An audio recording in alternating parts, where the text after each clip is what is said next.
It's been almost 5 years since I bought this car, and it's been almost 3 years since I've made the first video about it. So let's get back into it. I'm Grant with Downtime Media, and this is my 1990 BMW E30.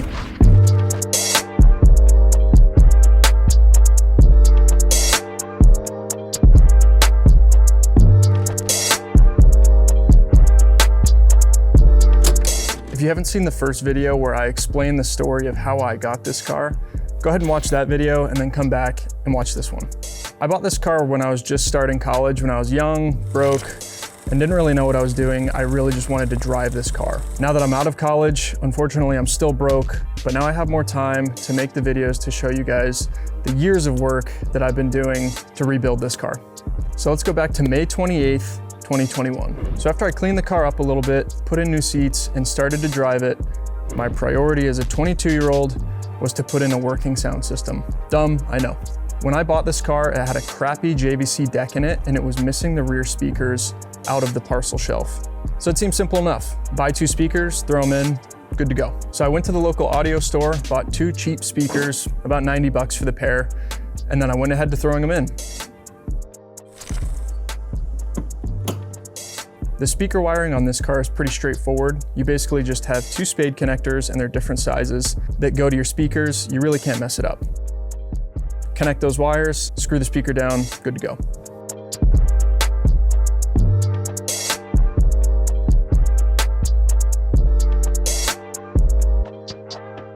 I was super excited to hear my new speakers, so I started the car up, put on some music, and I was quickly disappointed to realize that the rear right speaker was not making any noise.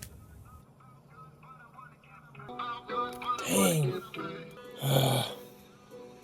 So then I decided that it was time to pull the radio out and check the wiring and see what was going on back there. After I pulled the radio, I found this disgusting bundle of wire nuts, crimps, and electrical tape in a big mess. After undoing all that electrical tape, I realized that I was looking at an aftermarket harness spliced into another aftermarket harness that was then spliced into the factory wiring. So what I found going on is these cables up here, these yellow and blue, and these other side are from the original harness.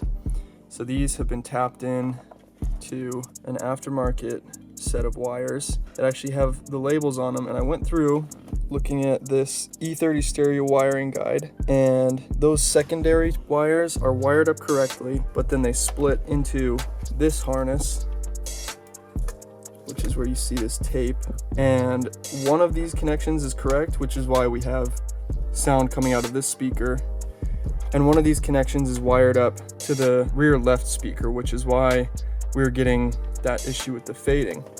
So I did some research and I found both the original E30 wiring diagram, and then I cross-referenced that with the JVC wiring diagram, messed with some wires hoping that I could fix whatever was going on, plugged the head unit back in, and now I was missing the entire left side speakers. So when I would fade between the left and right fader within the head unit, the entire left side was making no noise. So of course I kept messing with the wires, thinking that I had missed something, hoping to find the answer to the issue. So I plugged the head unit back in, hoping to fix the issue. No dice. Left side was still not making any noise at all. At this point, I was so frustrated that I thought that maybe the head unit was the problem, which justified me going out and buying a brand new head unit. So I went back down to the audio shop and picked up a cheap $100 Boss Bluetooth head unit. Again, I didn't know any better and I was poor. Forgive me. So with a new radio in hand, a fresh wiring harness, and a little bit of rage in my heart, I decided to scrap everything that I had done, pull out all those wires, go back to the original harness, wire in this new harness, and just start fresh. So then again, I was back to matching the Boss wiring diagram to the E30 diagram, making sure that all those wires lined up to the right wires, and then threw that mess of spaghetti out. Okay, so after about an hour of doing wiring work, this is what I've got the harness made into.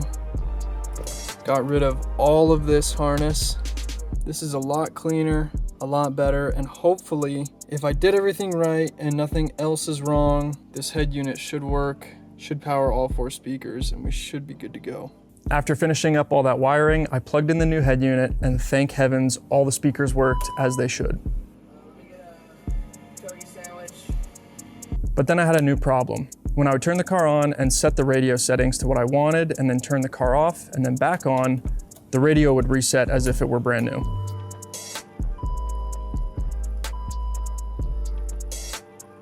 After a little bit of research, it was a pretty simple fix. I just had to switch the constant memory power with the ignition power. So now the radio would stay alive and keep its memory while the car was off and then fully turn on when the ignition was turned on.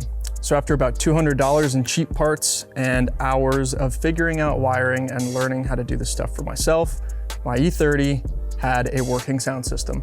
Now looking back at this 5 years later, I'm proud of the young me for figuring out how to do this stuff, learning how to troubleshoot and find fixes for problems. Now at this point, I want to redo everything. I would buy better quality speakers, I want to get a more original looking head unit, and I need to go in and actually do the wiring the correct way. If you saw in the video, I was basically just twisting the wires together and electrical taping them. I need to go in, do actual crimping, and do the wiring the right way. I would also love to get a decent amp and put some small subs in the back, but that's stuff for the future. In the next episode, we'll jump into some much needed mechanical maintenance on this car, and we'll actually get started on building a fully custom exhaust system.